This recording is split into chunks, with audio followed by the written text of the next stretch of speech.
Hey everybody, how you doing today?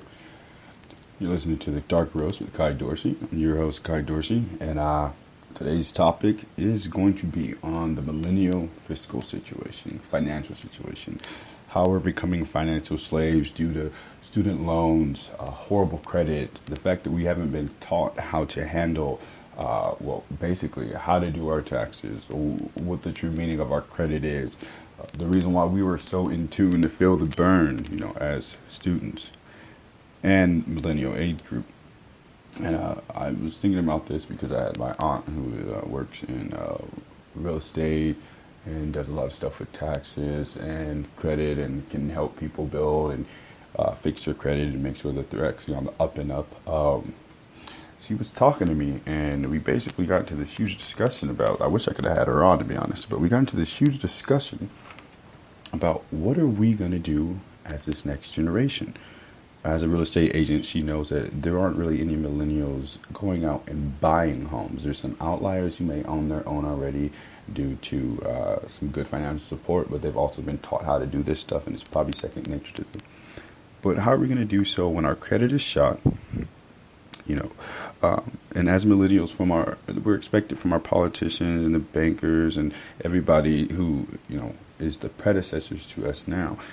We're not expected to own a house before we even die.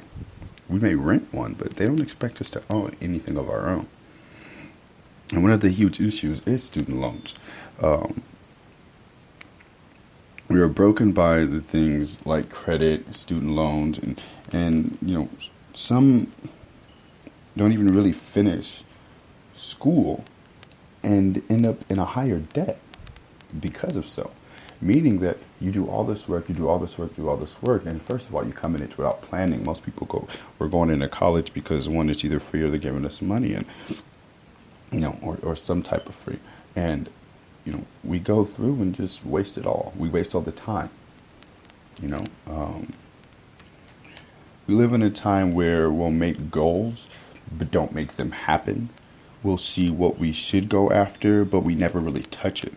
And then we'll do something, but we never truly do it because we don't own it. We only go through the half steps.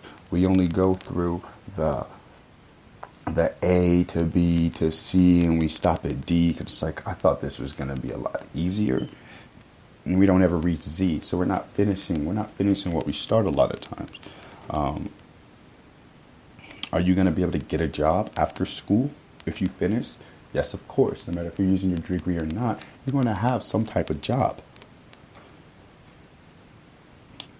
But are you really going to reach for 30 years and not ever own and continue to rent? Or are you going to own because that's what you truly want? If we're looking at things that are even there for the Marines, our U.S. Service members, students, if we're not looking at the VA, the Fannie Mae, or the FHA guidelines on student loans and, the guidelines for credit and how that works, then how are we ever going to really have a chance? Because when it comes to those things, that's how you get a house, because the student loan issue and the credit issue is now, it's part of that process. And if one thing isn't good, they're not going to allow you to make an exception. You're going to be stuck in this position to where you're in a cycle of always renting, always trying to make it to where your credit's back, your car is good. We want so many brand new things. We want the newest car, the newest everything, but we can't really afford it. We have to get it financed for the most part.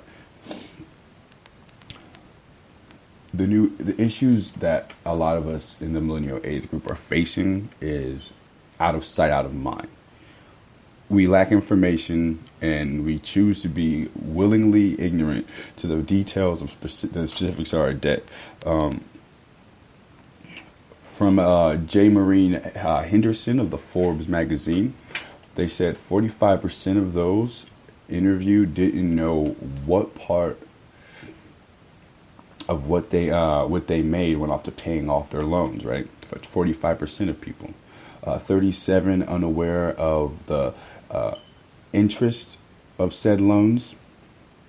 15% of those had no clue what the total it was that they even owed. 45 claimed that to not truly understand the difference between federal and private loans, which something we really have to start getting into, is knowing the specifics of what we're asking for when we are asking for someone to give us money or give us any type of accreditation like that.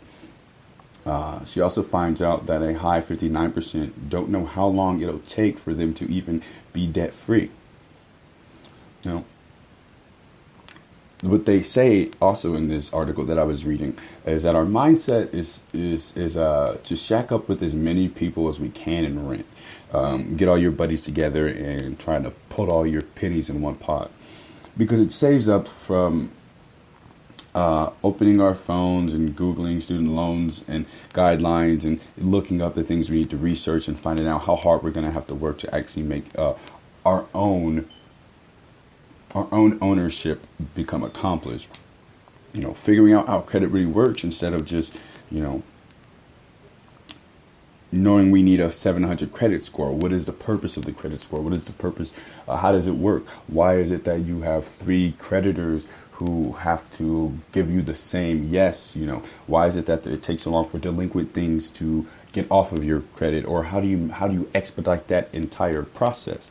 You know, for those who want to know, it takes about 11 years to climb out of their debt. Those who know how much they have to pay for these student loans, that's the average, 11 years of getting out of debt.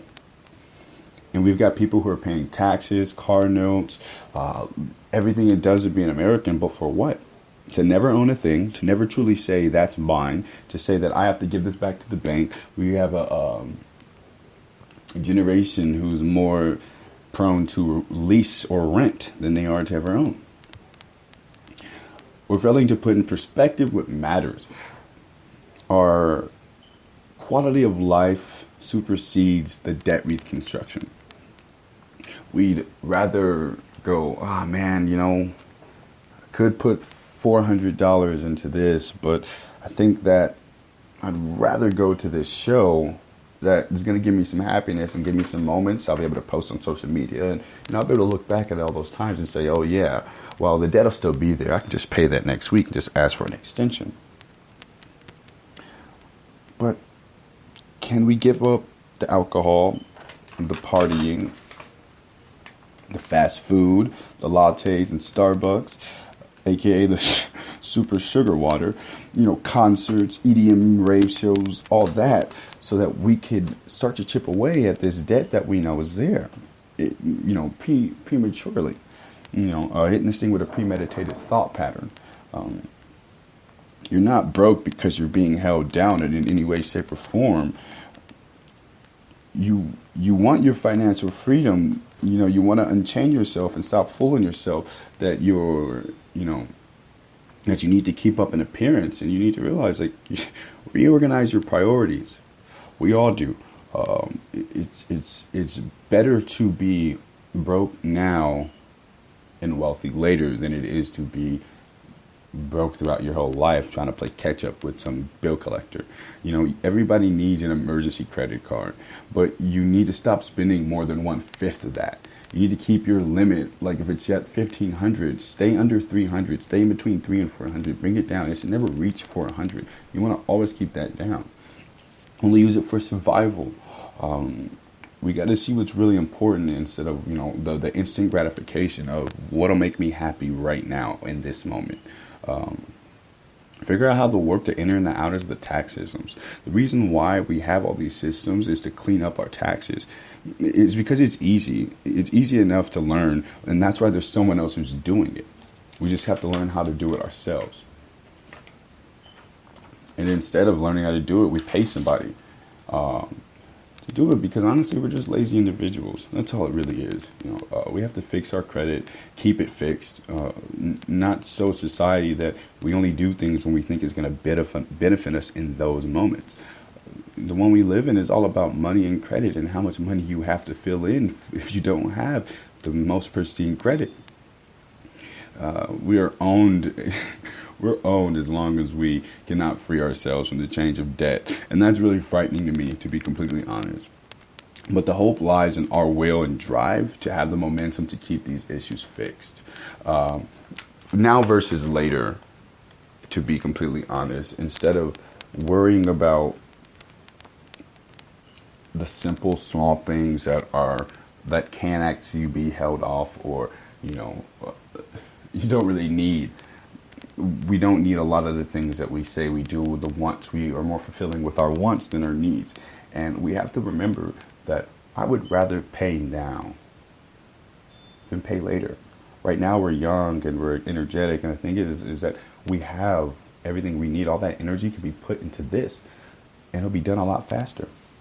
Versus when you're 45 and you're tired and you have kids and you're alone, or you're just like, oh man, why is it so burdening to me? Or nobody wants to date you because your credit's shitty. Especially with how a lot of us are, dude, we're really, really pretentious and condescending. We're not going to want to, marry somebody, and that's a lot of issues. And even before us, our predecessors was marrying somebody who had shitty credit or no money. So we got to figure out, is it better to do it now or is it better to do it later? I'm no guru. I'm still pretty naive to all of this stuff. But I do know that I see a pattern, I see a problem, and I see a difference.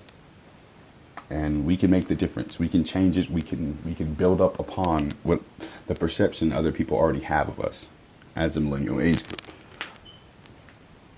Now, I want to thank you guys once again for tuning in to the Dark Roast.